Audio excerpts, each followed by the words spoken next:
नमस्कार दोस्तों, आज हम अध्ययन करेंगे राजस्थान का भौतिक स्वरूप। राजस्थान का भौतिक स्वरूप में हम आज दोस्तों अध्ययन करेंगे। हमारा अध्याय रहेगा राजस्थान का भौतिक स्वरूप के बारे में। तो दोस्तों हम स्टार्ट करें। पिछले अध्यायों में हमने पढ़ चुके राजनीतिक प्रशासनिक स्वरूप अवस्थी इनके बारे में अध्ययन किया था। तो दोस्तों हमारा अध्ययन रहेगा यानी कि राजस्थान की प्रमुख भौतिक स्वरूप में कौन कौन से राजस्थान के भौतिक स्वरूप में किन किन भागों में बांटा गया राजस्थान के भौतिक स्वरूप को। तो दोस्तों 4 भागों में राजस्थान के भौतिक स्वरूप को बांटा गया है भू संरचना के आधार पर। किन के आधार पे? भू संरचना के आधार पर राजस्थान के भौतिक स्वरूप को 4 भागों में बांटा गया है। अब भाग है दोस्तों थार का मरुस्थल, अरावली पर्वत, पूर्वी मैदान, दक्षिणी पूर्वी पठार। तो दोस्तों आपकी वन रक्षक भर्ती और राजस्थान द्वारा आयोजित विभिन्न प्रतियोगिता परीक्षाओं में राजस्थान का भौतिक स्वरूप में से कम 1 या 2 क्वेश्चन आते हैं। 1 या 2 क्वेश्चन आपके हर एग्जाम में राजस्थान द्वारा आयोजित होने वाली विभिन्न प्रतियोगिता परीक्षा में। तो दोस्तों इस अध्याय का आप अध्ययन स्टार्ट कर रहे हैं। तो दोस्तों इसमें है राजस्थान के भौतिक स्वरूप में हमारा प्रथम अध्याय। प्रथम पॉइंट रहेगा थार का मरुस्थल। भारत के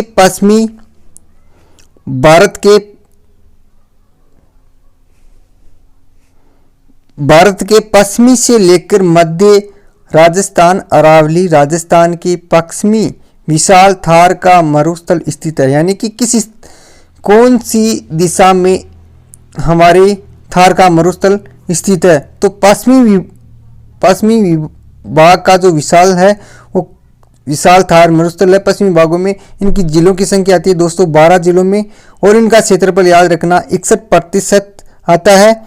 और इसकी जनसंख्या घनत्व है दोस्तों 40%। कितनी? 40% इनकी जनसंख्या है। और यहाँ पे मरुस्थल विश्व के अन्य तुलनाओं में अधिक घनत्व है। यहाँ पे क्यों जनसंख्या अधिक पाई जाती है? क्योंकि यहाँ पे सर्वाधिक कृषि सिंचाई साधन, सर्वाधिक जैव विविधता के कारण यहाँ विश्व का सबसे धनी मरुस्थल कहा गया है। कौन सा? यानी कि यहाँ पे सर्वाधिक कृषि क्षेत्र संपन्न मरुस्थल है यहाँ पे। और ये क्षेत्र है बीकानेर, बाड़मेर, जैसलमेर, रेतीले मरुस्थल भाग में जो महामरुस्थल के कहा जाता है, जिसे डेजर्ट, ग्रेट इंडियन डेजर्ट भी कहा जाता है। उनको भारतीय महामरुस्थल कहा जाता है। क्या कहा जाता है? भारतीय महामरुस्थल, ग्रेट इंडियन डिजर्ट कहा जाता है। रेतीली मिट्टी में रेत के टिब्बे पाए जाते हैं। यहाँ पे बालू का स्तूप भी पाए जाते हैं। स्थानीय भाषा में दोरे कहते हैं। यानी कि बालू का स्तूप को स्थानीय भाषा में क्या कहते हैं? दोरे। जो बड़े बड़े टिब्बे होते हैं रेतीले, और वहाँ पर इनको स्थानीय बालू का स्तूप कहा जाता है, और उनको मिट्टी के दोरे कहा जाता है दोस्तों। अब अगला इसमें बताया गया है कि अर्ध मरुस्थलीय भाग नागौर के उच्च अंतःप्रवाही, यानी कि इनके जो भी अर्ध मरुस्थलीय भाग है जो नागौर की उच्च भूमि में अंतःप्रवाही क्षेत्र में विभाजित भी किया जाता है। अगला हमारा बिंदु रहेगा अरावली पर्वत। राजस्थान के मध्य भाग पश्चिमी दक्षिण पश्चिम से उत्तर पूर्व में राजस्थान के लगभग 9%, यानी कितने प्रतिशत पर है अरावली पर्वत? 9% पे है। कितने प्रतिशत पर है? 9% पर यहाँ पे ये अरावली पर्वत फैला गया। और मरुस्थल कहाँ कितना प्रतिशत भाग पर फैला गया है? 61% पे। यानी कि ये आपको प्रतिशत याद रखना दोस्तों, 61% पे। और इसमें देखो और मुख्य बिंदु जिसमें इनका है, ये कहाँ तक फैला है? ये दोस्तों ये विश्व के इंपॉर्टेंट क्वेश्चन आपके विश्व में सबसे प्राचीन पर्वतों में से एक है, जो दक्षिण गुजरात से खेड़ा ब्रह्मा से उत्तर दिल्ली के रायसीना, यानी कि दिल्ली का जो संसद भवन है, दिल्ली में हमारा भारत का संसद भवन और रायसीना पहाड़ियों पर स्थित है। इनकी पहाड़ियों पर बना है 692 किलोमीटर इसकी लंबाई कुल है। 692 किलोमीटर तक ये अरावली पर्वतमाला फैली हुई है।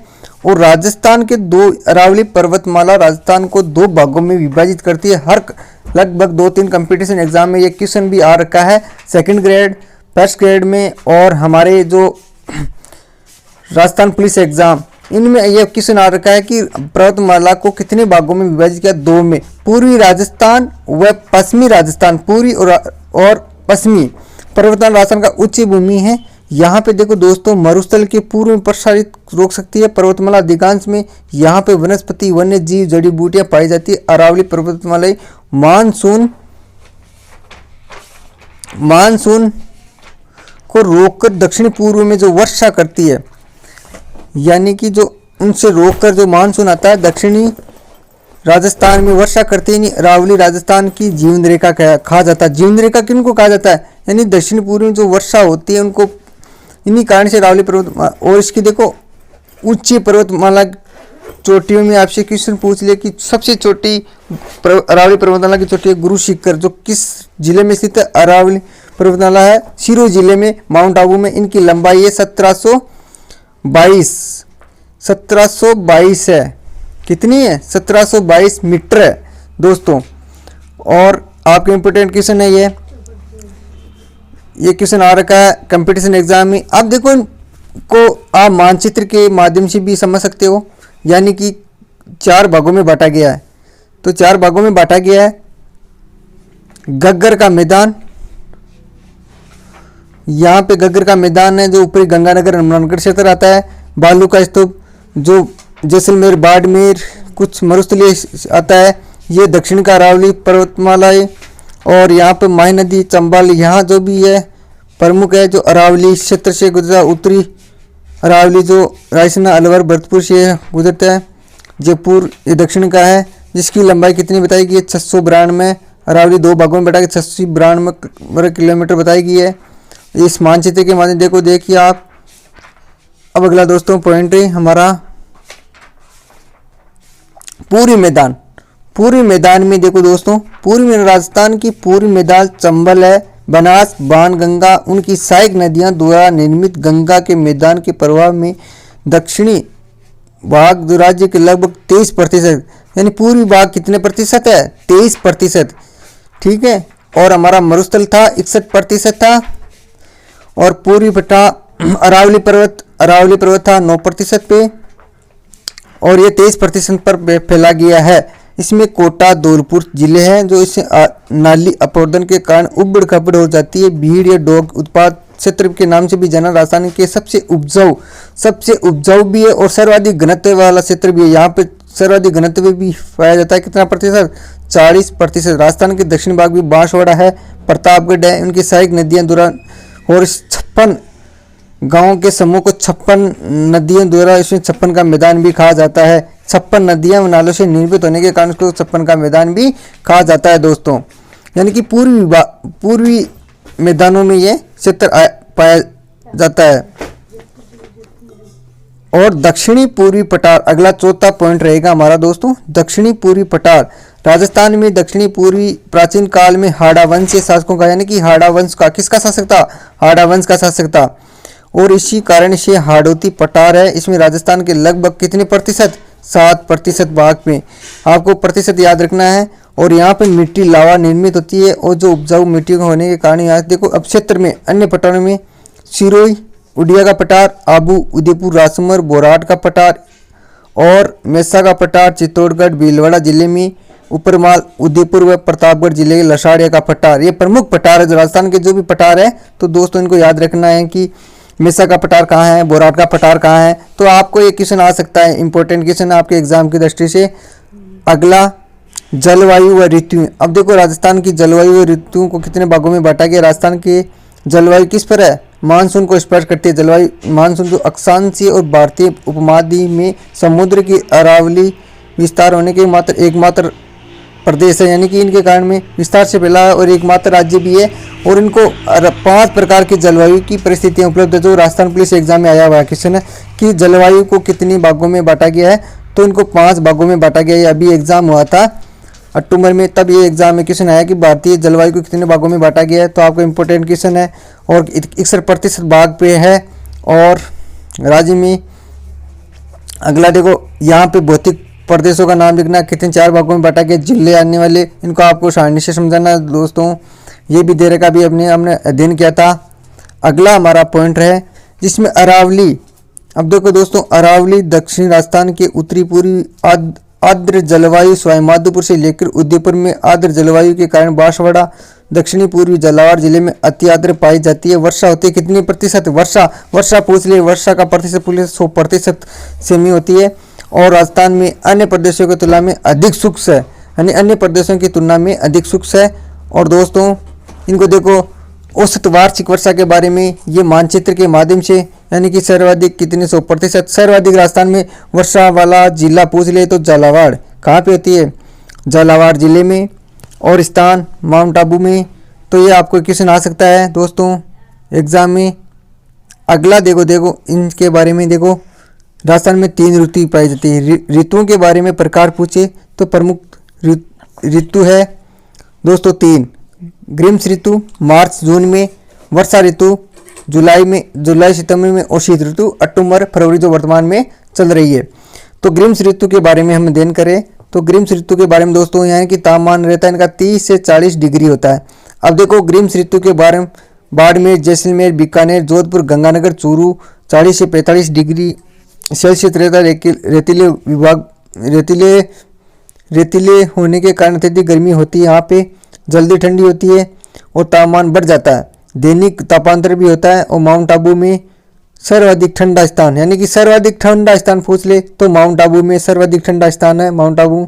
और यहाँ पे देखो ये सारणी में दे रखा है कि राजस्थान की ग्रीष्म ऋतु में चलने वाली अतिरिक्त धूल भरी हवाओं को क्या कहते हैं, लू। और सर्वाधिक धूल भरी हवाएं कहाँ पे चलती है, गंगानगर जिले में। कहाँ पे, गंगानगर जिले में दोस्तों। तो आपको याद रखना है किस जिले में, गंगानगर जिले में धूल भरी जो हवाएं चलती है वो कौन से जिले में, गंगानगर में।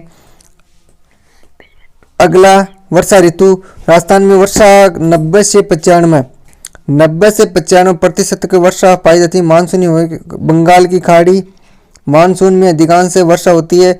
झालावाड़ जिला देख लो, अभी पढ़ा था हमने, सर्वाधिक जिला है वर्षा वाला झालावाड़। आपका इंपॉर्टेंट क्वेश्चन है ये दोस्तों, याद रखना एग्जाम की दृष्टि से।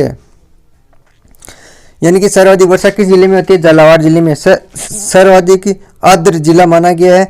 और सबसे कम वर्षा कहाँ होती है, जैसलमेर जिले में सबसे कम। ये भी इंपॉर्टेंट है, यानी कि सर्वाधिक वर्षा वाला जिला और तो पूछ रहे झालावाड़, और सर्वाधिक कम वाला जैसलमेर जिला में। और सबसे अधिक वर्षा प्राप्त करने वाला स्थान माउंट आबू। सर्वाधिक कम वर्षा कहाँ होती है, स्थान पूछ ले तो आप प्राप्त वाला सर्वाधिक ज़्यादा वाला माउंट आबू है। और सर्वाधिक कम वर्षा वाला जिला है जैसलमेर जिला। तो याद रखना औसत है 150 सेंटीमीटर होती है दक्षिणी पूर्वी भाग में। अरावली दक्षिणी पूर्वी 50 सेंटीमीटर से भी कम होती है। अगला हमारा बिंदु रहेगा दोस्तों शीत ऋतु। राजस्थान में शीत ऋतु तापमान धीरे धीरे कम होता जाता है। पश्चिमी रेतीला ठंडी होने के 0 डिग्री सेल्सियस होता है। और अगला दोस्तों देखो भारत में, ये इंपॉर्टेंट क्वेश्चन है आपके लिए, ये सारणी में दे रखा है, ये आपको इंपॉर्टेंट है। तो कि भारत में शीत ऋतु में होने वाली मावट या पश्चिमी विक्षोभ कहा जाता है चक्रवात भूमध्य सागर से उत्तरी पूर्वी में वर्षा करते हुए वर्षा गेहूं का, जिसको क्या कहते हैं, मावट कहते हैं। तो दोस्तों ये क्वेश्चन राजस्थान के जितने भी पुराने एग्जाम भर्ती हुए उनमें लगभग ये क्वेश्चन हर वैकेंसी में पूछा गया। तो आपको ये याद रखना है दोस्तों, यानी कि जो शीतकालीन वर्षा होती है पश्चिमी विक्षोभ कहा जाता है, जो वर्षा होती है जो सर्दी में, उसको मावट कहा जाता है। ये क्वेश्चन हर बार आया है तो विशेष ध्यान रखना है दोस्तों। अगला हमारा अकाल और मरुस्थलीकरण, ये दे रखा है दोस्तों अकाल और मरुस्थल के बारे में। अब अकाल बार बार यानी कि राजस्थान में काल सूखा भी रह जाता है, यानी कि वर्षा बहुत ही अनियमित के कारण वर्षा कम होती है। पशु पक्षियों के चारा पानी मनुष्य के लेकर इसमें अकाल खा जाता है। जो वर्षा नहीं होने के कारण कुछ भी उपजाऊपन भूमि भी नहीं, इनमें कुछ कमी होने, वर्षा नहीं होने के कारण यहाँ पर सूखा हो जाने के कारण यहाँ पर वर्षा नहीं होती है तो सूखा रह जाता है। और दोस्तों आप इसके बारे में बताया गया कि भूमि है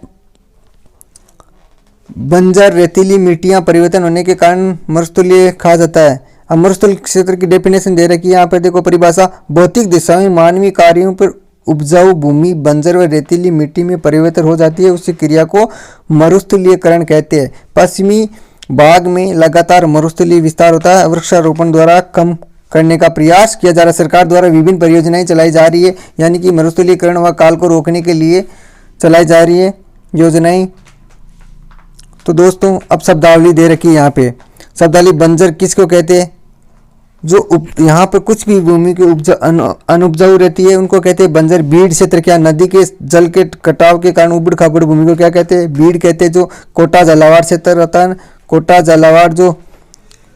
कोटा झालावाड़ करौली बूंदी जो बीड़ क्षेत्र के श्रेणी में ये जिले आते हैं।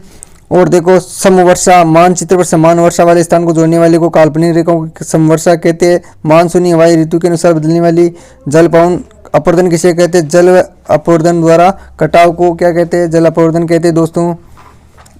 अब देखो अभ्यास प्रश्न दे रखे यहाँ पे, अभ्यास प्रश्न दे रखे हैं, निम्न में से कौन सा भौतिक प्रदेश राजस्थान में स्थित नहीं है? तो देखो दोस्तों भौतिक में हमारे को देखो अरावली भी बांटा था 4 भागों में, और हिमालय पर्वत नहीं है दोस्तों, हिमालय पर्वत नहीं है।